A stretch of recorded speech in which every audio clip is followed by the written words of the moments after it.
And hello, and welcome along to your Tuesday night Gers TV show. Myself, Gordon, to my left is Lewis. How you doing? My brain's fried with the amount of drama that's going on at Rangers currently at the moment, as I'm sure the rest of you feel the same. There's a lot going on at the club. There's plenty to talk about tonight. How about you start us off? Yeah, just say we've got our main guru Simon behind the scenes tonight with the comments and the shares and the social media. So any comments coming in, please keep the comments coming in the whole show. We'll do our best to read out as many as we can. And on top of that as well, Simon can highlight some comments to us as well. So as you said, Lewis, another week, another drama in the saga of Rangers Football Club. Seems like Rangers are letting us down even during the international break as well. Well, yeah, I mean, I was away for the weekend for my dad's birthday, and I thought there's no football on. So no matter what happens, you can't be disappointed, you can't be upset, you can't be annoyed. And Rangers Saturday night managed to pull out of the bag with the news that Steven Gerrard was not in the running for the Rangers job, which seems a little bit strange to me. We'll discuss our thoughts on that in a moment, but what's your initial reaction? We'll go on and talk about speculation about who might be appointed soon, but what's your initial thoughts and reactions when you heard the news, Lewis, that Gerrard wasn't going to be coming to Rangers? Well, I was at a train station, so my initial thoughts at first were to go on the tracks when I found out that Gerrard wasn't going to be the manager. I'm only kidding on. I was very much disappointed, as such as same as 90% of other Rangers fans as well. I know you can't impress, you can't make 100% of Rangers fans happy, but majority of it certainly cannot. Yep. I was very much disappointed, and the first thing that came to my mind was Thelwell. He doesn't want to work under Thelwell. The rumours had been going about that he didn't want to work under Thelwell for a good week or so. Anyways, so I wasn't surprised, to be honest. I mean, I think we were mostly expecting it to be Gerrard. I mean, it was all but done, really, by the looks of it. Well, by the sounds of rumours that went about. So, yeah, disappointed. Yeah, I mean, so Russell Martin left the club last Sunday. It feels a bit like a lifetime ago, actually, to be perfectly honest. So Russell Martin leaves the club Sunday. The board came out and released a statement on Monday, and you think to yourself, okay, they've learnt from this experience. A couple of days later, the news starts to break that Gerrard's been in conversations, perhaps meeting with the board. Then, towards the end of the week, there's a podcast release where Gerrard says he's available. Now, although that wasn't live, it was probably good timing by Gerrard to let clubs know he was available. And he seemed to have a further meeting with the board on kind of late Friday. And then the news broke on Saturday that he wasn't going to be coming to the club anymore. Now, by all accounts, initial conversations went well. Mm-hmm. And by all accounts, it looked like, as you said, Lewis, agreement was close. However, something has put a snag. Something has obviously happened. And do you think it is the situation with Thelwell at the club? I think pretty much everyone knows or thinks that it's to do with Thelwell. I think Gerrard's came into it thinking that he's going to have control of who he brings in, as any manager should, or manager, head coach, whatever you want to call it. Mm-hmm. I think that's how it should be. I think a manager / head coach, or whatever you want to call it, should have sort of full control of who he brings in, because at the end of the day, it's him that's working with the players. So I think that's what's put him off, to be honest, and I wouldn't blame him. I don't blame him at all. Okay, so there has been this constant chat about Gerrard and his tax affairs over the last kind of 6 months, and there's a certain percentage of the Rangers fans don't want to believe that he would turn this down for footballing reasons, or personal reasons. So they seem to be convinced that it was his tax reasons. But if you're a multi-millionaire and you employ people to look after your money, these money men tell you precisely what you can and cannot do. So I don't believe for 1 second that Gerrard has flown in to the UK to meet with the Rangers board, knowing full well that he cannot take the job for tax reasons.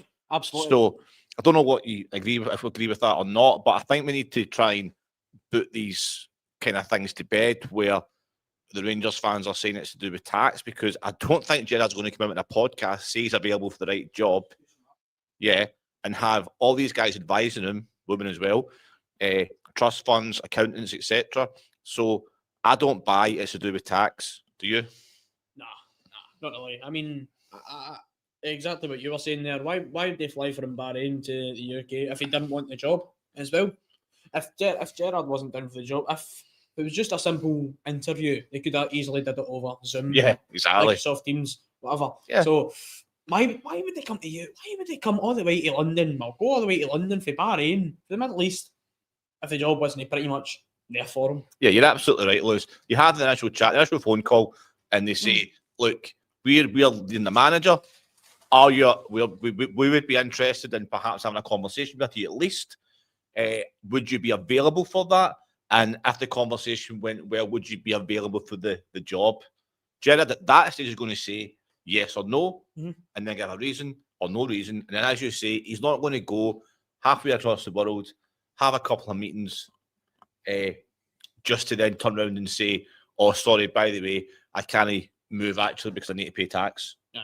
Do you know what I mean? Like, see, when you think about it logically, like, he's not going to come in, he's not going to say no for that reason. I'm not saying it's totally unrelated. It might be, he might have thought to himself, do you know what? I need to pay some fees to come over here and I need to work under Thirlwell.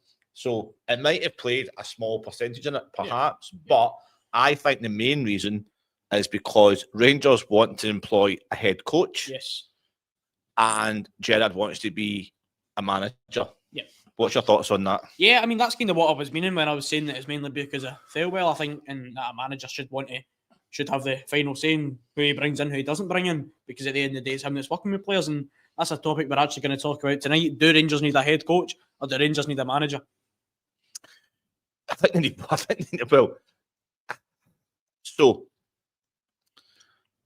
football is, there's more to, so there is actually pros and cons on each one. Okay. To be, just not, I'm not saying this is a be all and end all, it's only my opinion, but there are pros and cons to each way of doing things.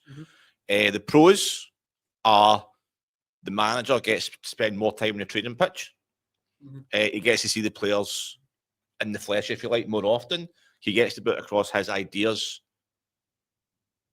more fluently, works with the players regularly, and can influence the training and, organise the training a bit more. The cons are pretty straightforward and pretty self-explanatory. There's less time spent on the other aspects, like contracts, like scouting, like transfer activity. And that's when you have to have a really good director of football or a really good sporting director. And if you have a really good sporting director, so say, for example, I know he had his faults and his criticisms, but if you had Ross Wilson, for example, back at the club, then Gerrard could probably work under Ross Wilson because they've got that relationship. I'm not saying Ross Wilson was great by any stretch of the imagination. I'm not saying he was good, I'm not saying he's bad. I'm just giving you that as an example.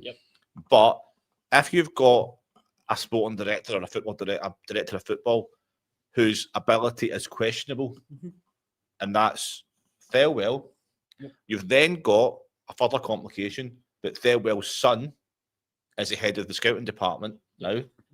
So Gerrard's going to be, as the head coach, not listened to and disregarded because they won't have that dynamic of a good working relationship.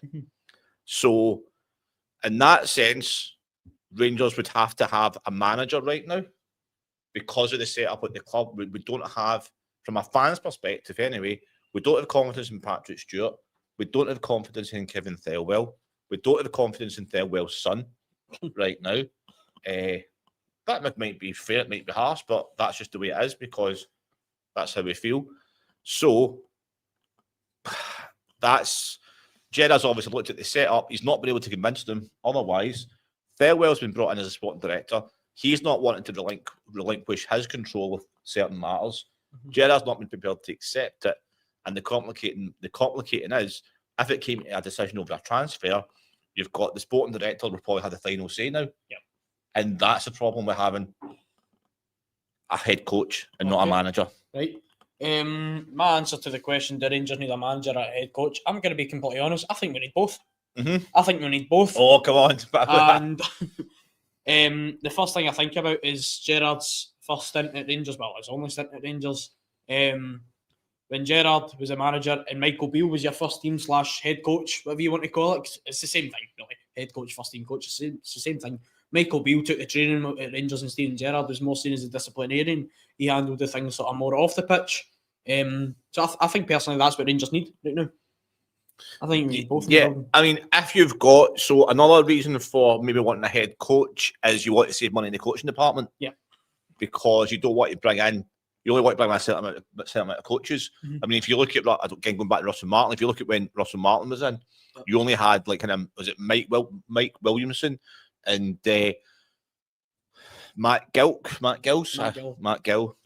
I say Gilks every time. Matt Gilks is a goalkeeper that used to play for I'm only glad that I'm only glad that Robin Proper's away because I kept calling Ryan Proper because Ryan does the show. So Matt Gill, yeah.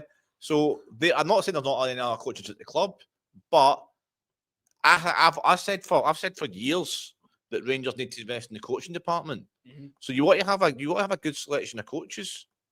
You want to have an attacking coach, a defensive coach, a technical coach, a goalkeeping coach, a fitness coach.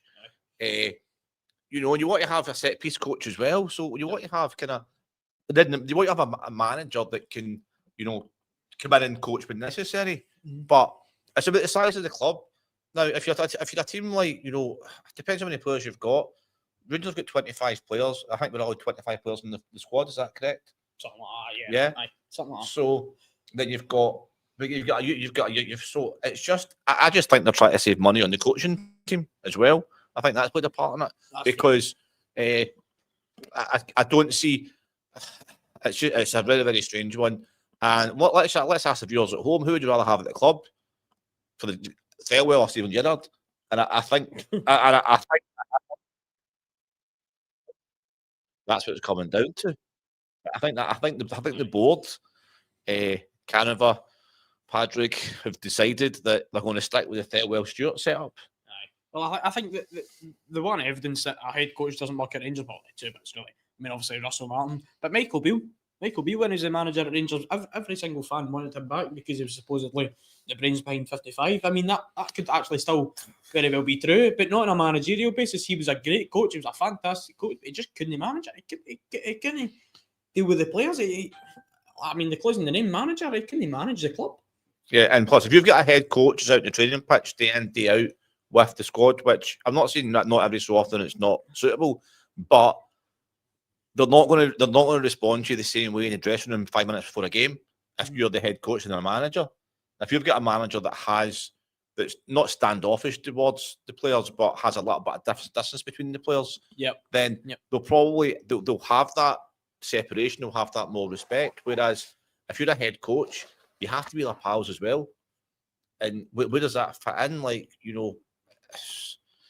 I just think that part of this, I just think that the whole situation as well is a bit of a pantomime at the club right now. And when we did a show when the 49ers took over, and we actually thought to ourselves, I think we said it, thank God, some stability at last. Yep. And now, look where we are. So, do you have, what's your thoughts so far on the ability of the board to manage the club? Frankly, I'm once again the same as most other fans. I don't trust them. I don't trust them with this hiring process, to be honest. Because they, pardon my language, but they fucked that up massively with Russell Martin. They set us back years, I would say. We're still 8th in the league, guy. But the one thing is, we have good players in there. But we can't trust them to hire who we need behind the scenes, manager, head coach, whatever, heads of scouting department. We're bringing in Kevin Thelwell's son. We spoke about it plenty of times in the channel, but it's laughable. How can we trust them with making decisions that are right for the club? When they're like, we'll just hire his boy when we can't find anybody else. Yeah, for me, it's a failure of imagination. Exactly. It's a failure of creativity, and it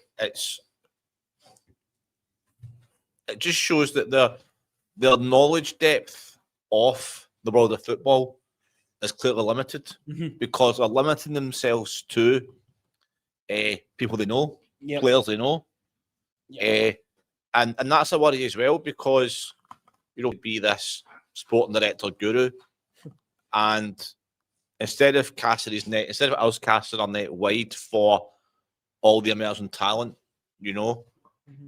look at I say it all the time. Look at some of your markets like Scandinavia, like we'll come on to Asia in a wee minute, I think, with some of the topics. But look at the players they produce year in, year out. And yeah, we've got Theo Asgard, fair enough, from Norway, but he's with Liverpool for his whole life, and then obviously going into the Championship. So for me, it's we need an injection of a broader talent pool at the club, with different ideas, different perspectives, different ways of doing things. Because right now, it's just a phrase that I've seen online and my conversations with my friends in the last couple of weeks: rinse and repeat. But wouldn't it be more open-minded? That's it. And I mean, I've said this for the last few years since they started signing the boys for Japan, Korea, whatever.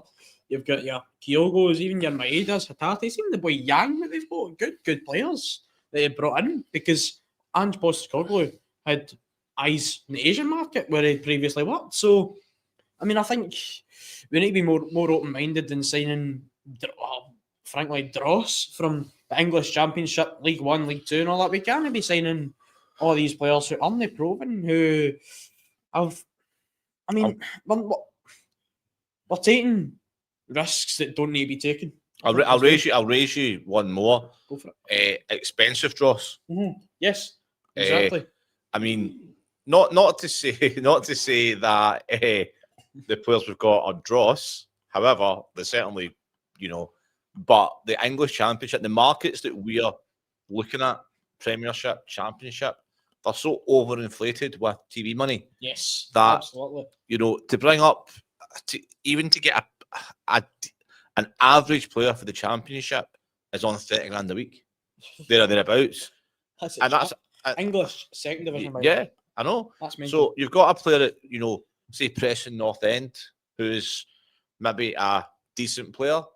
He's going to be on 15, 20 grand as it is, and I just think that having Thirlwell and Stewart, they've proved so far to me that they don't have a wide grasp of a wide knowledge of football, and that's worrying. Yeah, well, I mean, the one thing for me is the one that stands out for me this transfer window. Why the fuck did we sign Emmanuel Fernandez for 3.6 million from Peterborough? Why? It was so pointless. I mean, we've got an identical player in there in Clinton and Ciala, right, who's not had a chance in 6-7 months because of two mistakes that he made against Kilmarnock away, again, half a year ago. Why are we spending so much? This money could be put to. I mean, you had another 400 grand on that, and you're signing Czerny or Sima. Like, it's baffling for me. I mean, Peterborough fans were laughing at the fact that we are paying that much for him. I mean, if Peterborough don't rate him, why the Rangers rate him? Why the Glasgow Rangers rate someone that he couldn't even get a game for Peterborough? Okay, so just a wee comment here. Scott saying the owners. Can you read that actually? The owners' intentions are good and well, but they fucked up with Martin and they fucked up with Thirlwell and Stewart. And what the fuck? A lot of fucks here, right? What the fuck was this signing? That's the 8th time you've sworn the last 2 minutes. Right, you stop counting. What the was this signing of Chermiti that describes Thirlwell completely for me? Sorry. Not got Scooby. Right. Aye, well, I mean, we spoke about the Chermiti transfer, I think, plenty of times in the channel. I mean, it is funny. I mean, and as I said before, it's poor business from both sides. I'm not going to get completely into what I think that transfer is, but I think Sai and even Gordy knows what I'm talking about. I think. What do you mean, even Gordy? Can I not put two together, though? I think Thirlwell's just doing his old club some favours. That's all I'm going to say. Yeah. We've got another long comment here from Nathan. Can you I'm a member of our pro clubs. I'm going to get onto this because it's going to take me about 10 years to read it out. Just catch your eye for these words first. Right. As much as I love Gerrard, they rejected us twice. We move on and don't go back in for him. We went for him when times were hard and they couldn't be bothered. What I don't get is he worked under Ross Wilson and Mark Allen. So what's the difference working under Thelwell? Yes, we're against him, but he ain't going anywhere. The board is backing him, so we need to deal with that. And me personally, the most important thing is taking the toxicity out of Ibrox, as that plays a big part in everything that's going on. I mean, I don't disagree with that. I was about to say I don't agree with that. I don't necessarily disagree. At the end there, the whole toxic atmosphere in Ibrox, I think that does play a part in it. I don't think that helps. But at the end of the day, I mean, it wouldn't be so toxic if Rangers were winning games. Yeah. So some good points in there. There's quite a few kind of points to digest within that comment there. And first of all, what I would say is that I'm going to ask you a question to finish off the Gerrard thing in a minute, okay? But I agree there's a toxicity at the club. And yeah, I mean, losing games breeds that. And the decisions that are getting made breeds that. Are Park Stuart and Thelwell going anywhere? It would appear not. So, I mean, how? But that was the question with Martin was, how long do we stay behind them before we have to make our feelings clear? Because if we're buying guys like Sharmiti for 8 million and they don't perform, then are we going to go through that in January? We're buying players that don't perform. Yeah. And so it's not. Yes, I believe in your point, and your point is right about giving them time and space and support, but it's not there's a finite amount of time and support you can give somebody because they're spending our money. They're not spending their money. They're spending our money. So that's an element of it. And the point I think at the start was what I said at the start of the show. He worked under Mark Allen and Ross Wilson. I don't know if that's the two names they actually said, but so you're right. However, at the start of the show, we spoke about it. There's a different dynamic between Ross Wilson and Steven Gerrard than Thelwell. I mean, I don't believe that Ross Wilson had his son at the club. And I think that Gerrard had a good working relationship with Dave King. And Gerrard was actually given free rein most of the time to make his appointments, etc. And I think Wilson and Allen gave Gerrard the respect to. They were working for Gerrard rather than Gerrard working for them. And I think that the dynamic with this appointment would have been Gerrard working for Thelwell and his son, maybe not for his son, but Gerrard working under Thelwell, and Gerrard didn't like that. So I'm gonna put it simply, right? I think when Gerrard was here, when it was Ross Wilson and Mark Allen, I think it was a case of Ross Wilson and Mark Allen going to him, right?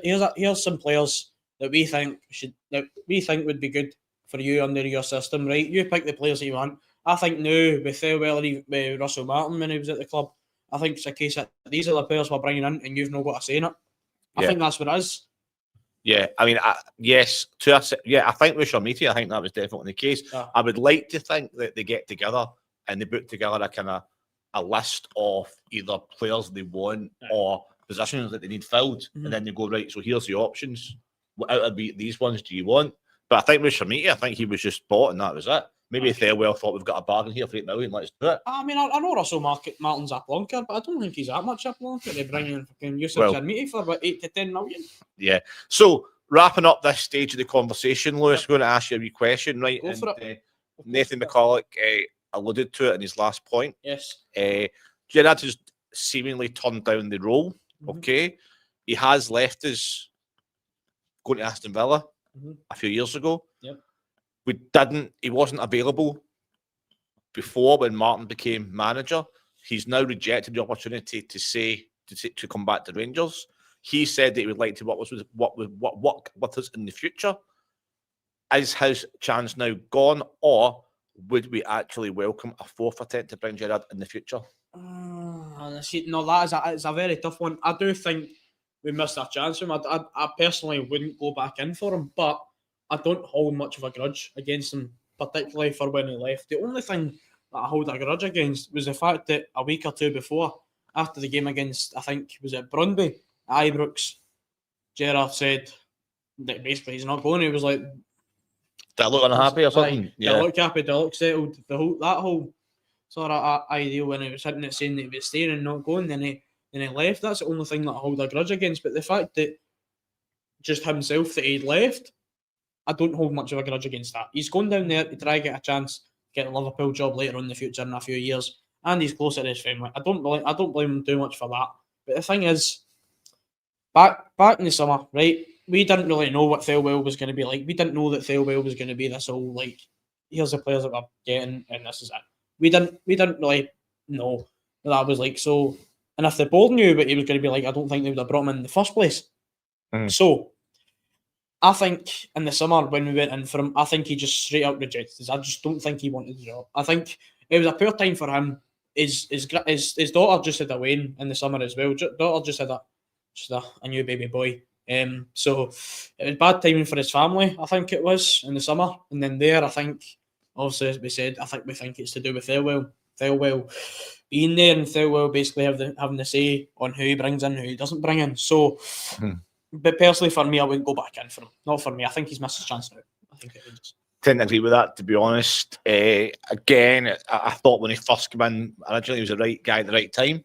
I thought all the stars aligned. I thought it was a perfect fit at the perfect time.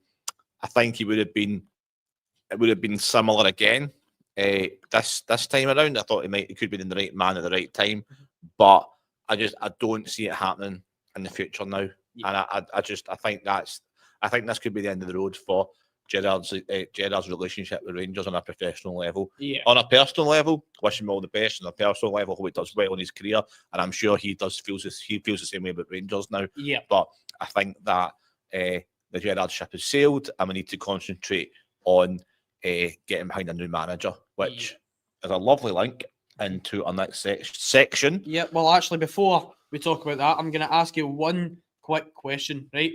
For a Rangers manager coming in. What's success for a Rangers manager coming in for the end of the season? What is success? What do you think is success? I'll let you answer the question, then I'll come in. Rebuilding this season. Yeah. Rebuilding a reputation. Okay. Steadying the ship. Yes. Improving the players. And getting us into a sound footing for the next season. Planning ahead. And planning for a new defence next season, because most of our defence is going to be away, and probably putting ourselves, getting as close to winning the league as possible. But it's not realistic this season for me. So yeah, I would like to probably a cup final, a close second at worst. And rebuilding reputation, steadying the ship. Right, okay. My answer to that is at least getting himself back into a title fight, 1 or 2 trophies, Scottish Cup and League Cup, and a decent run in Europe for me. And as you said, setting up well for the next season. I think if we can get ourselves back into at least a title fight by, say, the split, I think I would be. I mean, obviously, I would be disappointed at the fact that we're missing out on the title. I mean, I'm not going to say we're not going to win the league because it's still early on. We're still in the second, third week of October, so it's still all to play for. I think personally, I don't know if many others will agree, but if Rangers were to at least get themselves back into a title fight to win the Scottish Cup or League Cup or both, and go on a run in Europe, say quarter-finals, semi-finals, and as you said, set ourselves up well for next season. That's what success would be for me. I don't know if that's unrealistic or if that's realistic. Personally, I think that's quite realistic. The only issue we might have with that is that we are rumoured to be in the market now for Kevin Muscat, and we'll go on to the probability and the chances of success with him as a manager. But if the rumours are true, there might be a delay in him coming into the club. Okay. So therefore, by the time Muscat comes to Rangers, we might be out of the League Cup, bottom in the Europa League, and further behind in the league. So I personally don't think I think it's realistic to challenge, and I think it's realistic to get to a cup final. But I think as Rangers fans, I think that we want to be careful this time around of putting too much expectation on a new manager straight away. Yeah. because I don't think he's going to have whoever the new manager is. I don't think they're going to get a lot of money to spend in January. No. The board have already hinted at that by saying that we've got a good squad. I do believe we're capable of challenging, and I do believe that, you know, with the right man at the helm, we can challenge. But I wouldn't put the expectation of winning trophies. The expectation of Rangers is always winning trophies. Don't get me wrong, but if we get to the League Cup final and we get a result in Europe against Bran, by the time somebody comes in, fair enough. Is that not serial? Bran? Yes, it is, but not. You've been hanging about Simon too much, I think, there, Lewis, to be perfectly honest. I was one for Mr. Leslie. Is the right man for the job Kevin Muscat? Yes or no? Yes. And I'm actually going to come on to this question here. From Kyle McCann on Facebook here. Question: do you think McCann has the balls to take us into November? I think he does, to be honest. I think, obviously being an ex-Rangers player, he knows what it is. I think he's going to go into that dressing room and be like, this is Glasgow Rangers you're playing for. You're not playing for a manager. You're not playing for wages. You're playing for Glasgow Rangers. You're playing for these fans. You're playing for the badge.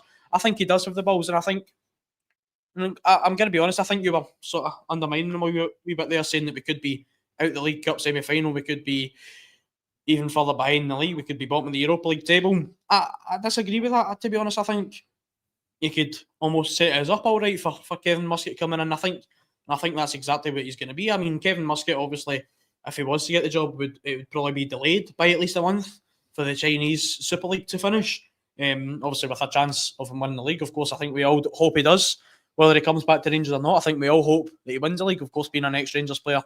So, but I do think he is the right man for the job. I think we need someone in there to remind these players who they're playing for. I mean, obviously, Kevin Muscat was only here for a season in 2003, but I think he is the right man for the job. And the reason why I think he's got an attractive style of football, I think his team broke records in the Chinese league, scoring something like 96 goals in 30 games. So he's obviously set up well for going forward, defensively as well. Because at the end of the day, it's defence which goals win your games, defence wins your titles. I think the old saying was from Paolo Maldini. But yeah, I think he is certainly the right man for the job. I actually thought we missed our chance with him, but supposedly not. Things look to be moving quickly now. I mean, the whole rumours of McCann being the interim for at least Saturday's game and possibly for the next month going forward. I wouldn't be too disappointed with it. I wouldn't be. But yeah, just to clarify, I didn't say we would be bottom of these things and out of the cup. I said we could be. All right, and I think if I didn't actually say any names as well, but I do see your point. But what I said was, if as a delay and the new manager comes in, then we could be in that situation. Yeah, no, of course. If McCann's appointed on Thursday, the thing about appointing Neil McCann on a short-term basis is that he's not going to have the support structure in place. Mm-hmm. So he's done it. He has been a manager in his own right. He has been assistant manager at Rangers. So does he have the balls? That was the question in the first place. Yes. Does he have the ability? Probably. Will he have the support of his own background team? No. Mm-hmm. However, he has managed most. He has coached and assistant managed half the players we've got. Yep. So it wouldn't be terrible, but is it fair on McCann? Different question, I guess. But well, if it wasn't fair on him, I wouldn't take the job. I think. And I certainly think that he has the ability and the players to beat Dundee United and SK Bran. Well, so yeah. But whether or not he's got the tactical nous to beat Celtic in the League Cup semi-final, you'll have to rely on his players a little bit on that. But we never know. Or the point I was making was, if there's a delay in appointing a new manager, the expectations might have to be reevaluated because he might not have a fair opportunity to win certain trophies. Yeah, okay. I'm gonna quickly get onto this. I mean, I seen something the other day, and it was Paul Scholes. It was on a podcast. I can't remember the name, so don't shoot me for it. Yeah, Paul. Aye.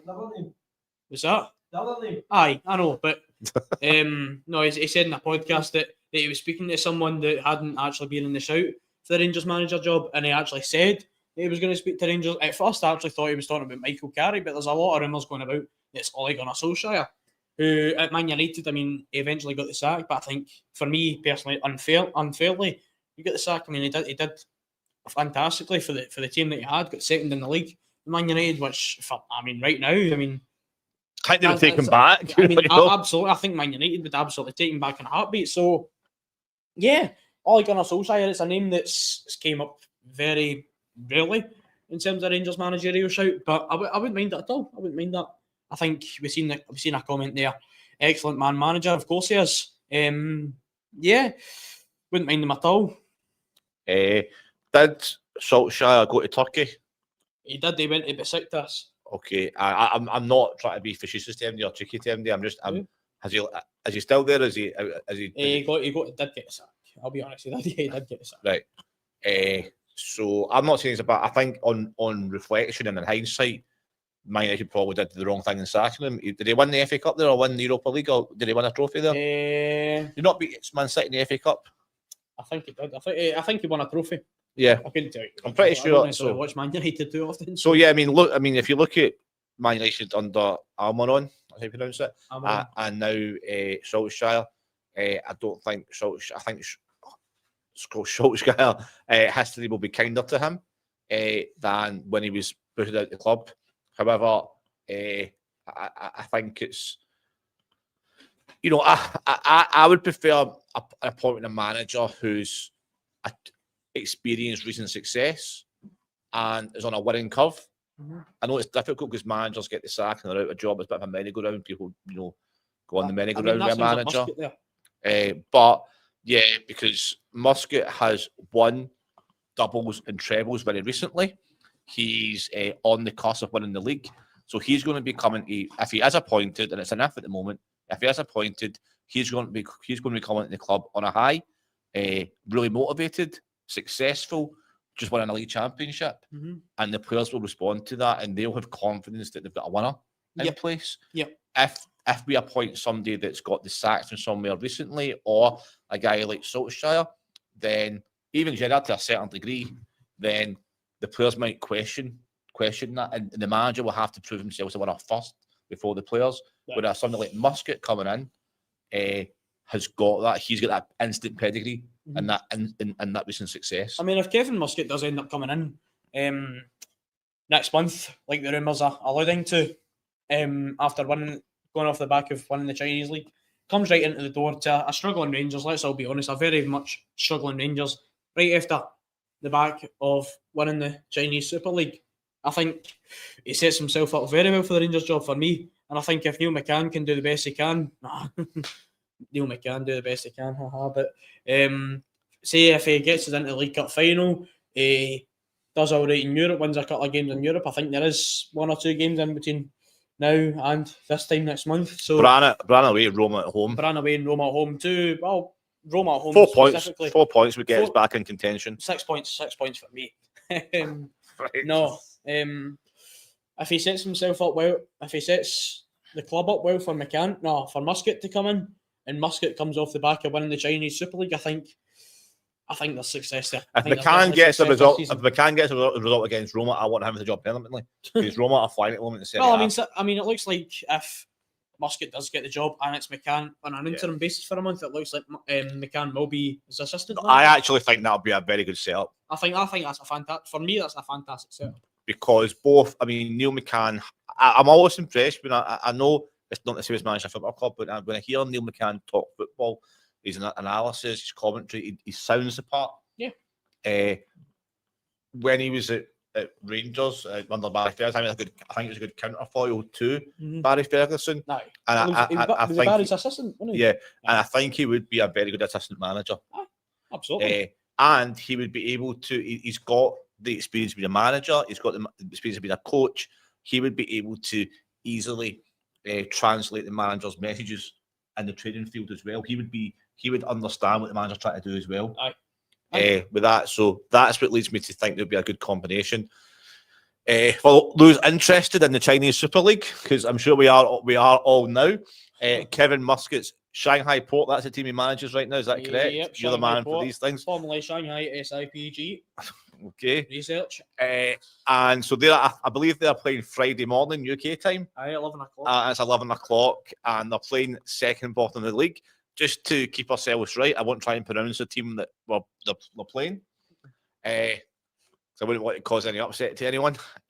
However, if you're interested in the way Kevin Muscat's teams play, then there's a big game in the Chinese Super League on Friday, 11 o'clock UK time, I believe. I think the Chinese Super League will have 90% Scottish viewers then. There'll be a big increase. So we'll probably put a post on it, but on our Facebook page, you can let us know what you think. But yeah, so it'll be a good indication. And Kevin Muscat's teams do play attacking football. You want to we've got a comment here. And we'll do a comment for you, Alex. I've got a wee comment here. Ten Hag was a manager when United beat City to win the FA Cup. That's right, yeah. Thank you. Muscat is another gamble. I don't know if we can all afford that. We can't afford. We can ill afford. So, Alex, who would you? I don't know if Alex has commented this in the past or. Okay.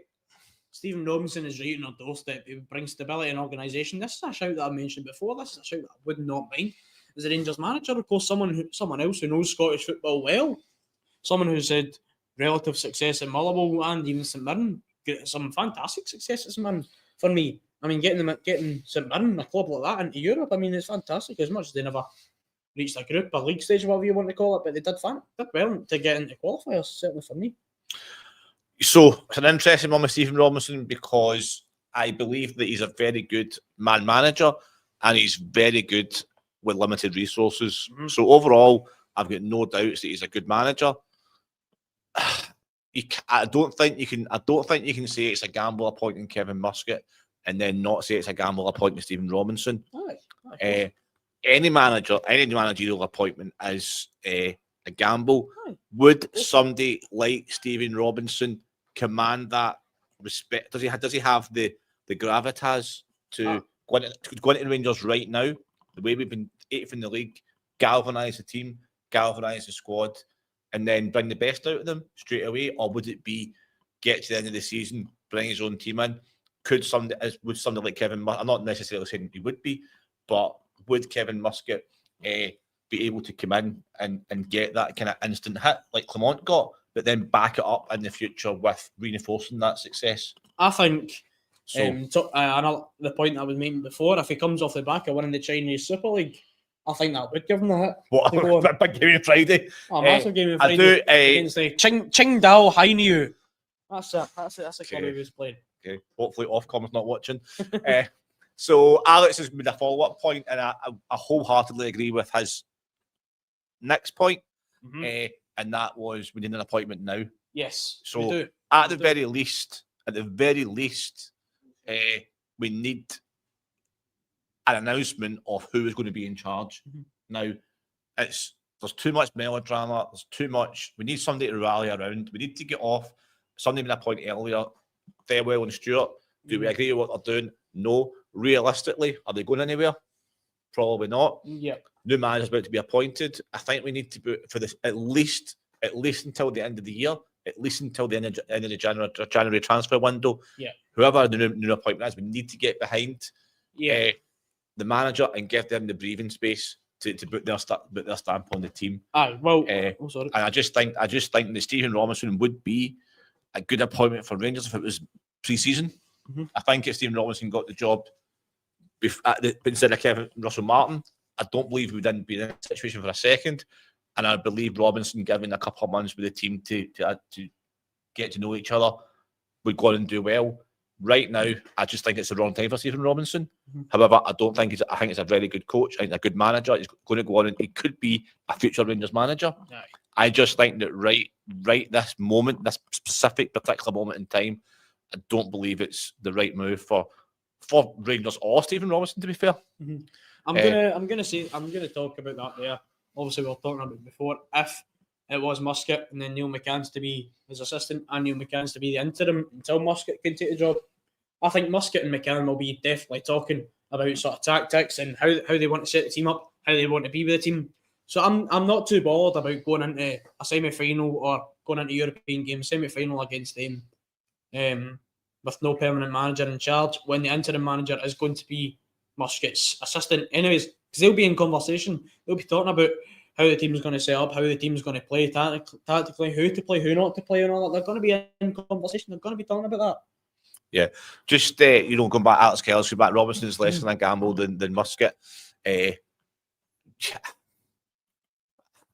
think yes and no. I think they're both gambled, but for different reasons. As I say, I really genuinely believe that if Robinson was given the job instead of Russell Martin, I think we might be top of the league. I think Robinson just needs that. We need somebody right now. I think at this specific moment in time, with the way we are, somebody that has got that gravitas to walk into the dressing room and go, right, I've done this, I've won this, I've won that. Here's what we're doing. Whereas Robinson would need that lead-in time to get his ideas across. Right. And that's the only reason. I think that he's a very talented coach. I think he's a very good manager. He's going to go on and have a fantastic career. I just think that right now we need that somebody to come in and go, right, here's my trophies in the last 4 years. Here's your trophies in the last 4 years. Yeah. Here's what we're doing. Yeah. And that is the only reason why I prefer Muscat to Robinson. However, I would take Robinson in a couple of years' time once we've had success and it's stabilised and Robinson's got a bit more experience. Yeah, well, I mean, Stephen Robinson, as I said there, is a shout that I wouldn't mind. But what I'm going to say is, when Russell Martin got the sack, for me, the one thing was we need a manager who's not going to take any bullshit. Pardon my language again, but we need a manager that's not going to take any bullshit from players, from refereeing decisions, from even fans, maybe, as well. Because, I mean, I think that whole ordeal again, folk up with the fans sort of surrounding the team bus or whatever. I mean, I think it's similar to the similar situation with them during lockdown, chucking barriers and that at the team bus. So we can't resort ourselves to that. We need a manager who's not going to take anything. Who's not going to take any. Yeah. I'm not even going to mention that comment there. Okay, do you want to read out Duncan's? I'll read out this comment. Aye, that's all right. I can't see anyone getting a tune out of some of these players, especially our defence. I would love to see the new manager getting backed up with cash and spending it on proper defenders. I mean, yeah. We talked about Graham Souness when he first came in, obviously well before my time, but he built from the back. So don't look at me. It was before my time and all this. Not too sure about that. No, so sure. Sai will know more about that, but I don't think that's it. I think we do need defenders in the door on a permanent basis, absolutely, because our starting left back right now is on loan. One of our starting centre backs is on loan. Our backup centre back in Giga, arguably probably backup centre back, is on loan, and our backup right back in Max Aarons is also on loan. So that's a whole back line of loan players. 2 of them starters. I mean, it's an awful situation. As we mentioned before in the podcast as well, a few weeks ago, we could have a whole back line of loan players. Yeah, I mean, that's one of the priorities for our new manager, because the planning at the club seems to be all over the place, especially at the back, when we could potentially lose 90% of our back line. Well, not even our back line, but our whole defence. We've got players out of contract, players on loan. John Stewart as well. Yeah, so that's what I'm referring to get, there just seems to be no kind of forward planning for that situation. So it's just, I just think that the Rangers fans are in a mess, but not the Rangers fans, sorry, Rangers club are in a mess. The fans need to get behind the new manager, whoever and whenever it is. But just to go back to Alex Kelly's point, whoever it is, it has to be, at the very least, there has to be an announcement. I would say by the international break-end, so players like international duty are coming back from the clubs over today, tomorrow, and Thursday. I think we have to have something in place by Thursday at the latest. Yeah. And because the fans' patience right now is wafer thin, and the whole debacle over Gerrard's not helping either. So I think for the board to regain some of the credibility with the fans, then there has to be an appointment imminently. At the end of the day, I think majority of Rangers fans are going to have debate or discussion about who should be the manager, who shouldn't be. I don't think there's a way of making absolutely every Rangers fan happy. That's a complete honest truth. I'm someone that's quite hard to impress or please myself. So I think at the end of the day, whoever we bring in, I think we've got to have the support for the manager and for the players. I think we've got to be there. We can't be doing this booing out after every single game, even if we win, but it's a poor performance. We boo, or we want the manager out, we boo, all this sort of. surrounding the team bus, all this. Yeah, it's stupid. Okay, fantastic. So we've been on air almost coming up for an hour. We've covered a lot of good points. We'll maybe There as well, from Sai. wrap things up in a minute. But Sai, our guru, has come in. On you go, Lewis. Aye, Robinson in and bring Gogic in January. Gogic is someone who we've spoke about the channel before. Alex Gogic, of course, previously with Hibs and Hamilton. So, is he someone that I don't mind? No, I don't mind him at all. I think he's someone that we could bring in the cheap. I don't think he would probably start every game for us. I think he's getting on a wee bit in age as well.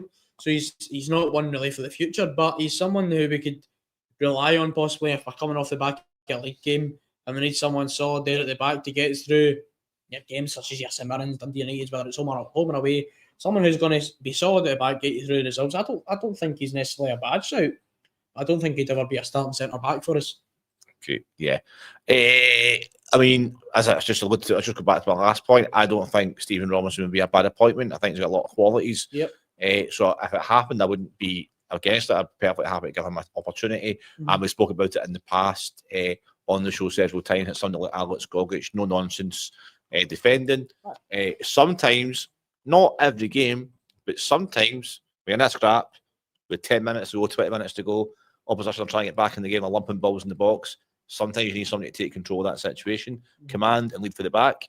And Gogic, certainly every time I've seen him, has those qualities. So I think he's someone who would actually suit on the Muscat system, to be honest. Gogic, a no-nonsense player. I mean, sort of, if you could say similar to Muscat a little bit as well.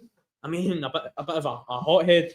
I mean, I think majority of Rangers fans know the whole thing with Kevin Muscat and Alec McLeish, of course, not getting to play the Old Firm game because he was too violent. So yeah, a bit of a hothead at the back, quite aggressive. But I don't mind that. I don't mind seeing that because aggression is passion for me. Yeah, not very true. So it's been a very, very interesting show tonight with lots and lots of comments, lots of opinions. That's what it's all about. Neither Lewis, myself, Simon, Chimiti scored a goal, or anyone at the Gers TV. Wow. So we're not saying anything. Our opinions are gospel or anything. So thank you very much for all your opinions and comments today. And as you've probably heard, the breaking news is that our much maligned £8 million signing has apparently just scored his first goal in 74 years. So maybe that's the start. Maybe that's the start. And Simon's only 30 then. Aye. Simon's seen his last goal in 1978. So yeah, hopefully that's a good sign because he's certainly not been afraid to shoot since he's come on and started a couple of games, but he needs that confidence. So hopefully that's his starter for 10 or starter for 30. Lewis, before we kind of wrap up for this evening, do you want to tell the viewers about the fantastic Black Bull? Yeah, well, I was actually going to come on to our sponsors. Yeah, of course, the Black Bull, a great Rangers pub in Cambuslang on the main street, right next to the Cambuslang train station. You'll get a fantastic pint at a reasonable price, fantastic staff and fantastic punters as well. You'll always get a good chat, a good laugh in the Black Bull. Whether you come in yourself, you'll always leave with a new pal. So, yeah, a fantastic pub, the best pub, and definitely. You'll always leave with a new pal? Yeah, okay. Always leave. You'll maybe not that. Maybe not the type of pal you're thinking of. But you'll always leave with a smile on your face. Even better. There we go. Another sponsor as well. See if you could. There. Yeah, we've got. It's ironic. Aye, well, a new sponsor as well. I can't. If you spectacular, a fantastic shop for all your eyesight. Well, yeah, it's a Gers TV trait. I think we have to all wear. Spectacular. Simon Leslie Sports. We've got the iBox Studio Block C, Unit 12, Glenwood Business Centre, G459UH out in Castlemilk. Of course, Si. Yeah, sporting. Every week's where he got his Gregory Pecs from. So can I just say that looking back on that advert, the ticker across the bottom, I'm glad you read that out because it says C Unit, and there's a possible mistake. I can see there's a potential mistake in there somewhere for those of us that might need your Gregory picks. So, so Black Bull, fantastic pub. Always leave with a smile on your face. So that's great. Definitely. Always leave, you might not go in with a smile on your face, but you'll come out with, you'll always leave with a smile on your face. So that's brilliant. Black Bull. If you've been watching Rangers, you'll come in with a sad face, but you'll always leave laughing. So Canvas Land, get yourself down to the Black Bull, just on the main street, isn't it? Just on the main street, yep. And you leave the main street and you go right.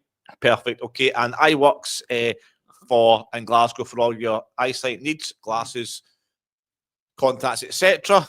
Thanks to everyone tonight for your comments, for your shares, for your likes, and being involved in Gers TV. It's a pleasure to have you on the show and commenting. Lewis, any final words before we say goodnight to the viewers? Yep, Kevin Muscat in. Kevin Muscat in. There you go. Yep, okay, go. Simon, I know you're behind the scenes tonight, but anything you'd like to add before we head off? Robinson, Steve, simple. I'm out of Scottish football. Get him in this week. Aye, well, why not? Why not? I've tried to coach him twice. Sign him up from Glasgow Rangers. I think he would come to Glasgow Rangers anyways if we put an offer in.